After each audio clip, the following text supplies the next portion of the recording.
Bonjour et bienvenue sur le plateau de l'émission Entretien, une émission proposée par UAGF Prod. Aujourd'hui, j'ai la joie d'accueillir sur notre plateau le pasteur Gabriel Goléa, qui est le président de la Fédération France Nord. Bonjour. Bonjour. Et bienvenue sur notre plateau. Merci. Alors, pouvez-vous nous présenter la Fédération France Nord en quelques mots? Alors, la Fédération France Nord, c'est une fédération des églises de l'Église adventiste du 7e jour. Il s'agit de 85 églises et groupes qui sont fédérés par une fédération France Nord. Si on prend la métropole, si on met une ligne imaginaire pour couper la France en deux, c'est la partie nord. Ça représente 45 pasteurs également, des communautés, des membres qui se réunissent pour adorer notre Seigneur. Pouvez-vous nous donner un peu des nouvelles de ces églises? Alors, ce sont des églises bien engagées, avec des tailles différentes. Il y a des églises qui vont de 20 à 30 personnes jusqu'à presque 800 membres, des communautés vraiment importantes, notamment dans la région parisienne. Ce sont des églises qui ont chacune un programme spécifique, des engagements aussi bien sur la ville, sur la commune, mais aussi sur un plan religieux, un plan spirituel, avec des concerts, des sorties missionnaires, des moments de témoignage envers la population locale.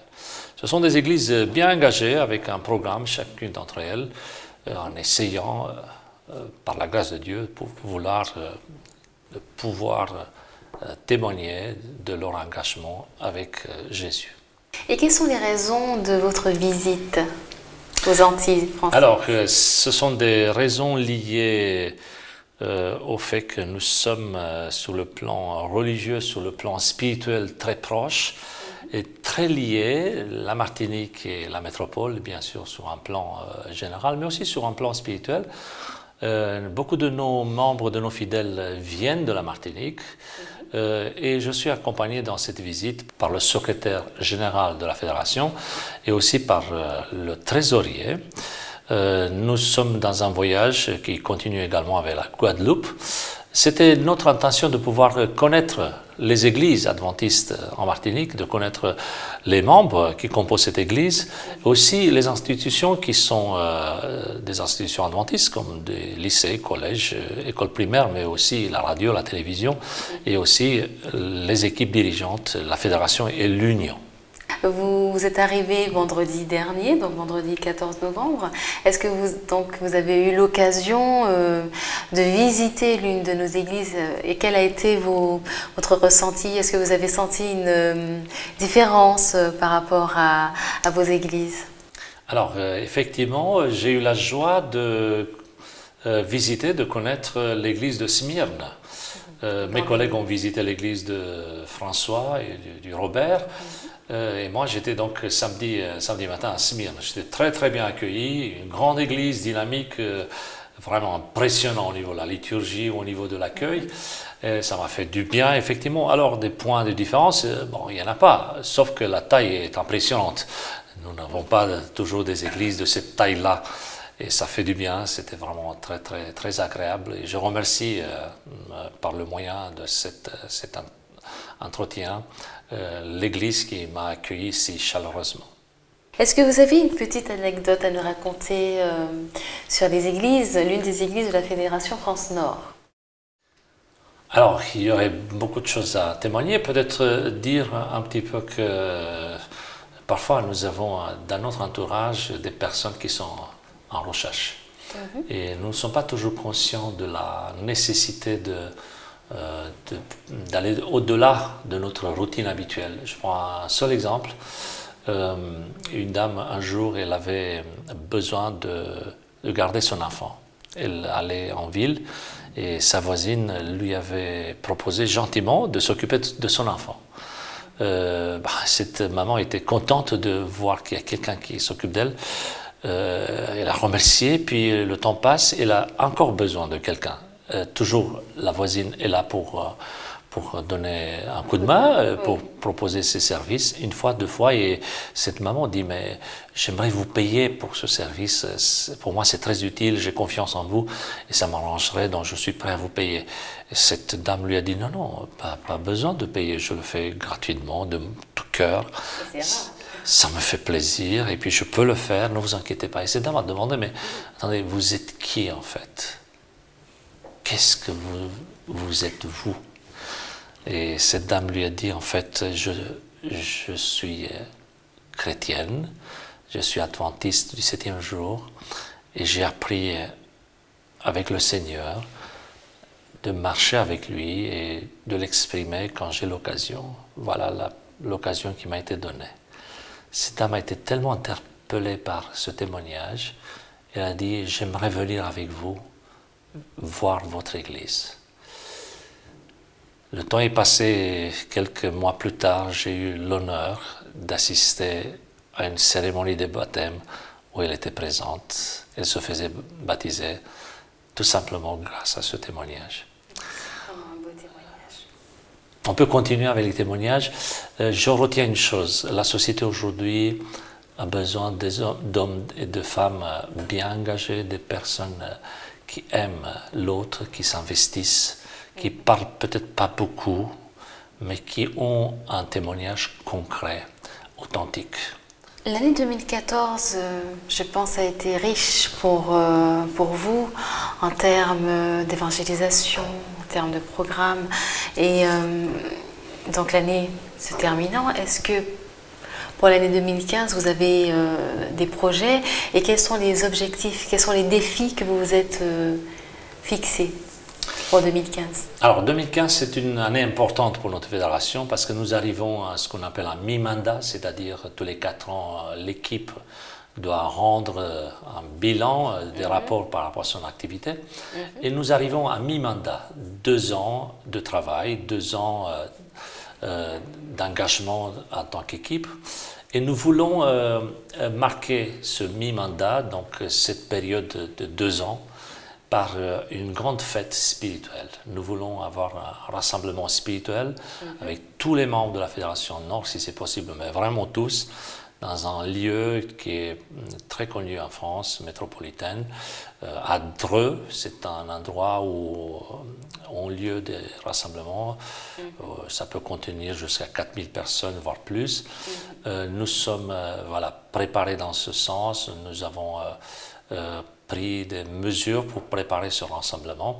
Ce sera au mois de mai en 2015 et nous souhaitons faire de ce rassemblement un moment de partage et aussi de communion pour constater une chose qui est véritablement notre pain quotidien au niveau du travail, notre tâche quotidienne, constater une chose, à savoir que le Seigneur nous accompagne, nous bénit. Nous avons quelques dossiers qui sont parfois compliqués dans notre façon d'organiser notre vie d'église, à savoir comment harmoniser notre fonctionnement interne avec la législation du pays, les statuts, les associations. Ce sont des exigences que nous devons à chaque fois prendre en considération. Nous avons aussi d'autres défis liés à l'évangélisation, au témoignage, et là, chaque église a des programmes. La fédération, sa mission, c'est d'accompagner ces églises, de leur donner le support logistique et moral et spirituel, mais c'est aux églises de travailler, de s'impliquer, et nous sommes très contents de constater qu'il y a des églises qui ont à cœur de mener des programmes, et notamment dans le social. On parle beaucoup de ADRA, des actions liées à l'humanitaire. Bien sûr, il y a des aspects liés à la culture, des concerts, des manifestations à gauche, à droite. Et nous saisissons à chaque fois des occasions, des opportunités. J'en cite une qui relève de 2014, c'est vrai. En 2014, nous avons voulu faire un grand rassemblement avec des personnalités de la ville, des maires, des responsables des associations, des personnes qui s'impliquent dans la gestion d'une ville et à qui nous avons adressé l'invitation de venir nous voir, nous connaître. Parce que nous sommes convaincus que si des personnes qui ont une influence dans la société, des personnes qui ont un rôle dans la gestion de la ville, sont au courant de notre existence, de nos valeurs, l'impact sera différent après par rapport à notre témoignage. Voilà une des activités qui a eu lieu en 2014 que nous voulons, pourquoi pas, répéter à d'autres niveaux et d'une autre manière sûrement. Voilà un petit peu quelques défis qui nous attendent, aussi sur le plan administratif, sur le plan spirituel et sur le plan du témoignage. Et en parcourant votre site, j'ai eu la bonne surprise de découvrir que la communauté hébraïque de Paris donnait des cours d'initiation à l'hébreu biblique. Alors, est-ce que tout le monde peut y accéder? Ah, bien sûr, c'est un ministère particulier auprès de la population juive, mais pas uniquement, c'est-à-dire s'adresser à ceux qui ont une sensibilité, une particularité, un intérêt aussi pour tout ce qui est langue hébraïque, et aussi la culture, l'histoire du peuple juif. Et dans ce sens, nous avons un ministère spécifique adressé à ces personnes avec du personnel compétent.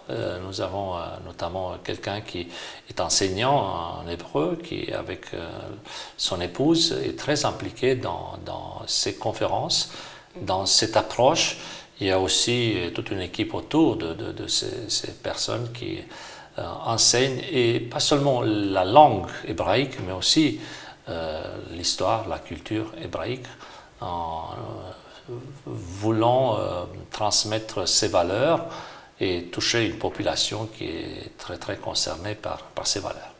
Est-ce qu'il existe des échanges, voire des projets communs entre l'église aux Antilles françaises et l'église de la Fédération France-Nord?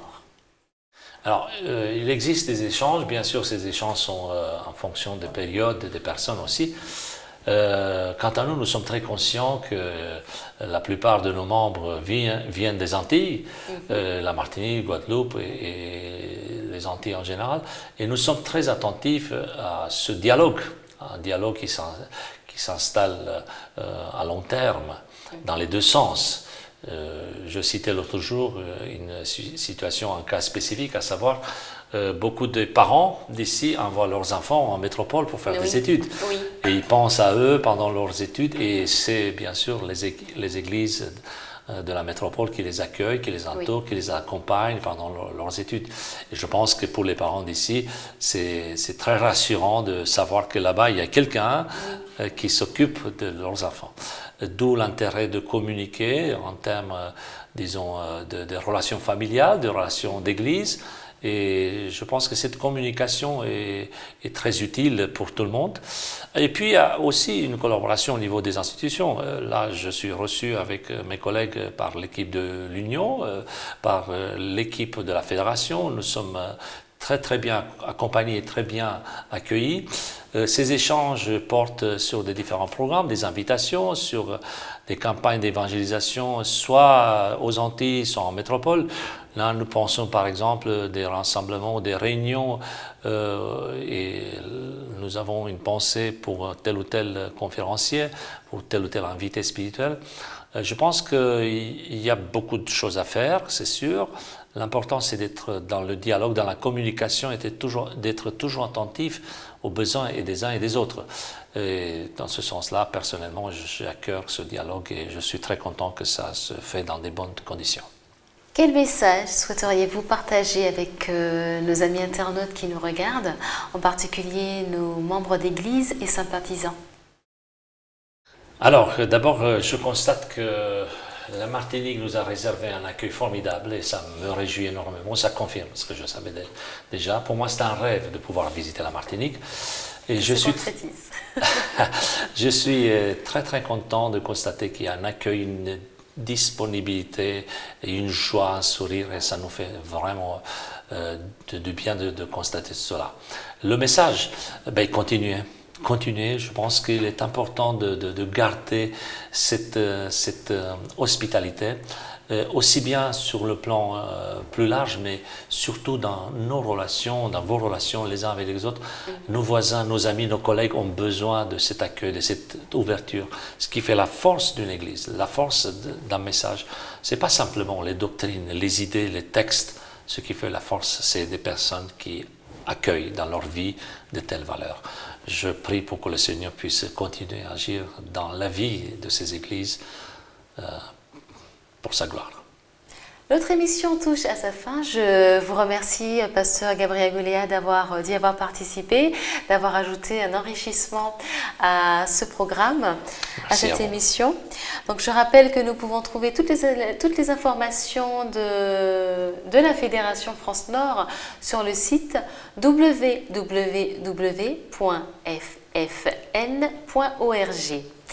Je vous rappelle également, chers internautes, que l'émission Entretien est une émission produite par UAGF Prod et je vous invite à continuer à nous regarder ou revoir cette émission sur notre site web www.uagf.org. Je vous remercie, à bientôt et que Dieu vous garde.